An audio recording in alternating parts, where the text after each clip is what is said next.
I wanted to ask you first about Israel's role in all of this. Interestingly enough, despite being passionately in favor of restarting the war, Israel opposed the Memorandum of Understanding and opposed pauses in the 40-day campaign. Yet they seem sidelined in this recent tit for tat exchange with few reports of direct Israeli participation in the strikes. Netanyahu recently stated there will be no withdrawal from southern Lebanon or southern Syria, despite reports that Trump wanted an exit. Given that they were the primary champions of this conflict, why are they largely watching from the sidelines right now?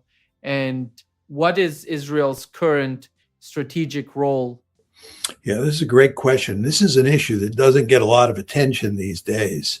The Israelis, in a way, sidelined in terms of the discourse about the ongoing conflict between the United States and Iran.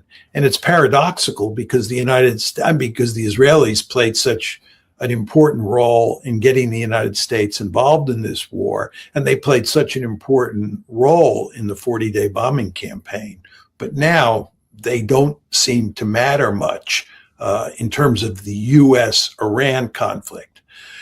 A couple points. One is, I think the Israelis understand that if they get involved in the fight, they then become a target for Iranian ballistic missiles and Iranian cruise missiles. And it's very important to understand that if you go back to the 40-day war, although the Israelis went to enormous lengths to hide the fact that their country was really clobbered by all of those Iranian missiles and drones, the fact is they were clobbered. We now know that. So the Israelis are not anxious to get back in the fight and become a giant magnet for Iranian ballistic missiles and drones. From their point of view, it's much better if the Iranians are firing at Bahrain, Kuwait, and Jordan and not at Israel. And it's better from an Israeli point of view if they can pass the buck to the United States to do the heavy lifting in terms of damaging or weakening Iran. So what the Israelis are doing is sitting on the sideline, and they have passed the buck. And this is in the context of the U.S.-Iran conflict. The next point I would make is that what they really care about at this point in time is Lebanon, and to a lesser extent, Syria. And they want to fight against Hezbollah and badly damage, if not defeat, Hezbollah in southern Lebanon. And by staying out of the Iran-US fight, or staying out of a direct fight with Iran, that frees them up to concentrate on dealing with Hezbollah. And as you know well, Danny, they are up to their eyeballs in alligators in terms of dealing with Hezbollah in southern Iran. Hezbollah is another formidable adversary. So the Israelis prefer to concentrate on southern Lebanon. And of course, they're also interested in taking territory and consolidating their position in southern Syria as well. Now, let me make one additional point on this whole subject. Going back to the Memorandum of Understanding, we've talked a lot about Article 5, which deals with the Strait, but Article 1 deals with Lebanon. And you want to remember, this is the first article in the memorandum. It's quite clear that the Iranians wanted this to be the first article. It deals with Lebanon. And the Iranians maintain that the fighting has to stop in Lebanon. And they also maintain that the Israelis have to get out of southern Lebanon.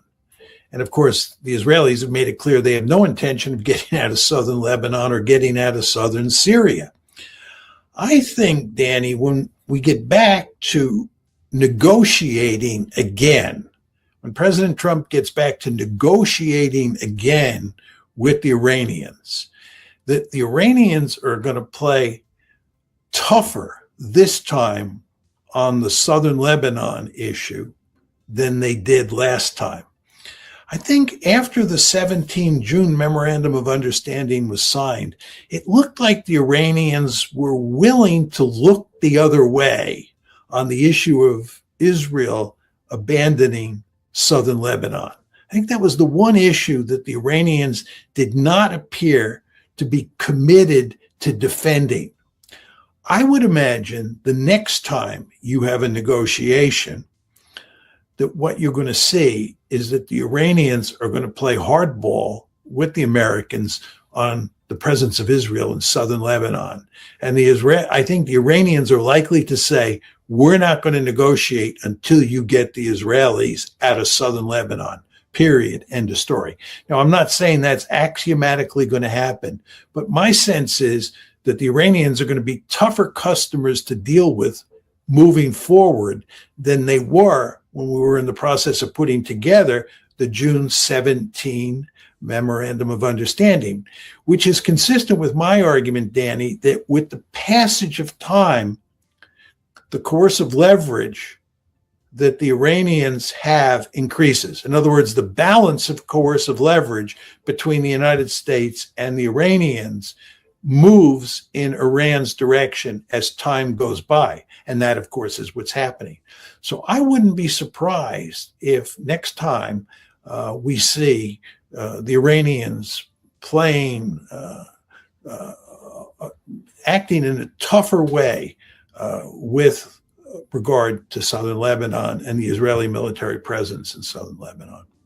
Looking at the broader trajectory of American hegemony and Israel's ambitions for regional dominance, the so-called Greater Israel Project, how is this war impacting those goals?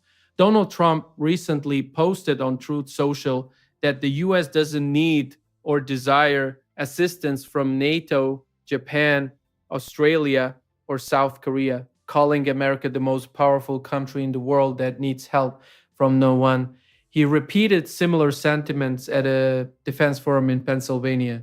This just in, President Trump on Truth Social saying we no longer need or desire the NATO countries' assistance. We never did. Likewise, Japan, Australia, or South Korea. In fact, speaking as president of the United States of America, by far the most powerful country anywhere in the world, we do not need the help of anyone. News Nation's Joe on this. How does this dynamic impact both Washington's global standing and Israel's ambitions to establish uncontested hegemony across the Middle East? Let me just start by saying that the argument that the United States doesn't need allies is ludicrous. I mean, the United States considers China to be the principal threat on the planet. The United States is deeply committed to pivoting to Asia for the purposes of containing China. The idea that we don't need allies to do that, I suppose if President Trump had been the head of the United States in the late 1940s and 1950s, he would not have created NATO because he didn't think he needed allies to contain the Soviet Union. This is not a smart argument. In fact, it's nonsensical. So it's just another one of those statements that President Trump has made that makes you really wonder what he is thinking about how the world works. With regard to the U.S. and Israel, I think there's no question that Israel was bent on being the dominant power in the Middle East and doing everything it could to weaken all its potential adversaries, or if not weaken them, make them dependent on the United States. As we know well, both Egypt and Jordan, and even now Syria, are heavily dependent on the United States, which works to Israel's advantage, for sure. We also know that Israel would like to see countries, big countries in the region, greatly weakened. There's no question that Israel was not simply interested in regime change in Iran. They really wanted to break Iran into pieces. They wanted to greatly weaken Iran so that Israel was militarily much more powerful than Iran. And as many people have observed, the Israelis are now talking about Turkey as a major threat. Well, Turkey's another one of those big countries in the greater Middle East. And unsurprisingly, the Israelis have their gun sights now on Turkey. And this is all part and parcel of Israel's interest in becoming a regional hegemon, dominating the Middle East. This is not going to happen. And if anything, the Iran war has done an enormous amount of damage to Israel's pursuit of that vision, because Iran is going to come out of this war much more powerful than it was on February 27th.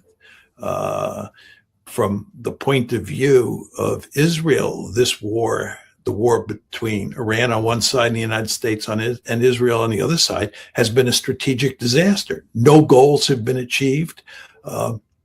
Iran now controls the Strait of Hormuz. And if a final deal is worked out, Iran will get all sorts of economic benefits that will help it grow its power in the future. So the idea that Israel is going to be a regional hegemon is no longer even possible. And of course, the Turks are not going to let that happen either. The idea that Israel is going to weaken Turkey, do great damage to Turkey, I believe is not in the cards either. With regard to the United States, I think the interesting question is whether or not the United States will stay in the Middle East, and specifically, will it stay in the Persian Gulf once this war comes to an end? The question is, will we think it makes strategic sense to rebuild our bases in places like Bahrain and Kuwait and so forth and so on? And moreover, will those 6 GCC countries want us there, given that we created this war that has led to a tremendous amount of destruction in each of their countries? It's not clear they'll want our bases there. So it remains an open question what happens to America's bases in the region and America's alliance structure in the region. All this is a way of saying that from an American and especially from an Israeli point of view, this war has been a disaster. An audience member asked about Beijing's strategic calculations in this conflict. Some commentators have theorized that China might push Iran to show restraint or negotiate to preserve energy stability, while others argue Beijing benefits from the distraction. Having traveled to China extensively, what is your assessment of China's actual role and interest in the ongoing US-Iran war? Yeah, well, I don't know exactly what Chinese makers are thinking about Iran, but it does seem clear to me that Iran, Russia, and China are all mortal enemies of the United States. I'm choosing my words carefully here. I think that the United States is interested in seriously damaging all 3 of those countries. And I think when you're in a situation like that, situation that Iran, China, and Russia are in, you have a deep-seated interest in working together to make sure that you stymie the United States. China has a deep-seated interest, for example, in making sure that the United States does not defeat the Russians in Ukraine.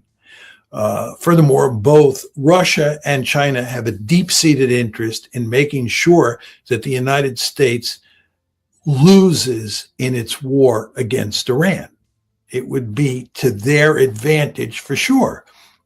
And therefore, you see all sorts of evidence that the Iranians are receiving important kinds of intelligence from both the Chinese and the Russians. There are all sorts of reports of Chinese and Russian weapons being sent to the Iranians, because again, the Chinese and the Russians don't want to see Iran lose. And of course, Iran has a deep-seated interest in working with China and Russia as well.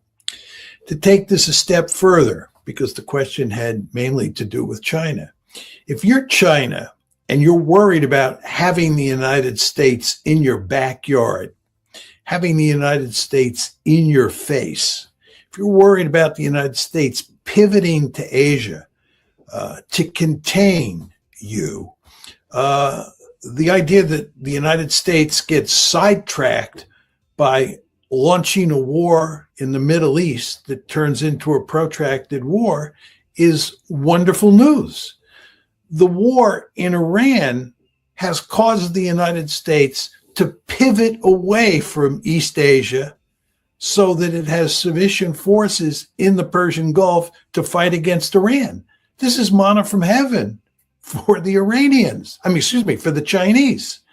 So the Chinese, in a very important way, have a vested interest in not only seeing the war, not only seeing the United States lose the war, but seeing the war go on and on, because it pins the United States down in the Middle East. So I think the net effect of this war is a win for China. Some analysts have suggested that regional intermediaries like Pakistan, which maintains close ties with Beijing and security agreements with Saudi Arabia, could act as a mediator. Pakistani military leaders recently indicated that an Iranian strike on Saudi energy infrastructure could compel Islamabad to honor its bilateral defense commitments with Riyadh. Is it realistic to expect an intermediary like Pakistan to intervene directly if the conflict escalates between Iran and Saudi Arabia? Well, I think the question you have to ask yourself, Danny, is what would Pakistan gain by coming into a fight between Saudi Arabia and Iran? Let's assume the Iranians attack Saudi Arabia and the Saudis retaliate, and you have a significant tit-for-tat campaign between the two of them. There's no question the Americans are going to side with the Saudis. So it's not like the Saudis are going to be left out in the cold. The Saudis will have American support. What's the value added from Pakistan's point of view of getting involved? I mean, are they going to tip the balance against Iran? I don't think so. Are they going to matter very much in terms of who wins the fight? I don't think so. And are they going to cause themselves a lot of headaches in the sense that they're going to alienate the Iranians? I think the answer is yes. And therefore, I think if I'm playing Pakistan's hand and a fight breaks out between Saudi Arabia and Iran, I do not want to get involved. It's not in my strategic interest, and I'm talking here from a Pakistani point of view. So I don't see that happening. Given that Iran, Russia, and China are interconnected in Washington's strategic focus, how does this ongoing confrontation in the Middle East impact other global flashpoints, especially Ukraine? Washington's public rhetoric has largely shifted away from Ukraine, yet the conflict continues to rage. Despite Western media framing Russia as being on the defensive, what is the realistic trajectory of the Ukraine war while the U.S. remains heavily entangled in the Middle East?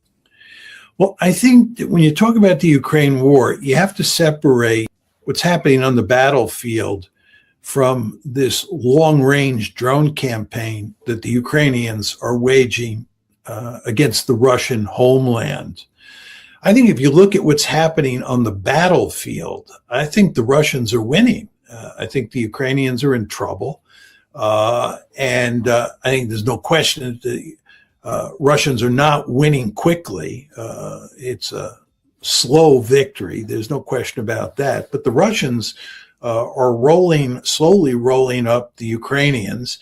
The Ukrainians have huge manpower problems, which is affecting their performance on the battlefield. And all evidence tells us that they're not able to solve the manpower problem, which is just getting worse because the draft resistance problem is increasing inside of Ukraine itself. So I think in terms of the battlefield, the Russians are on the march.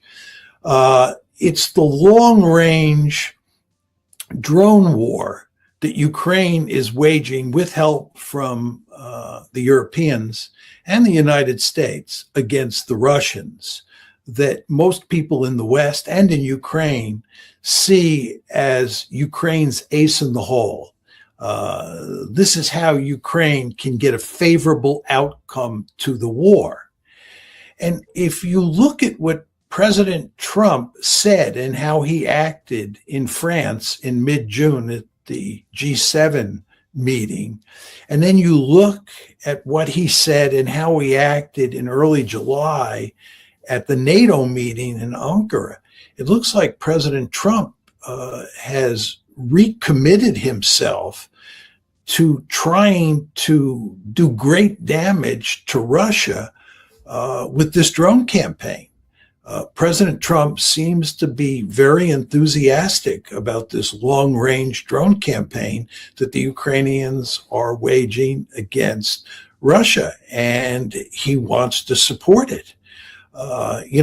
If you look at the declaration that the G7 issued, this was on June 17th, after the meeting in France, what the G7 countries said, and of course this includes the United States and President Trump, was that what we're going to do is we're going to accelerate. Just think about that word. We're going to accelerate our efforts to help Ukraine wage the long-range drone war.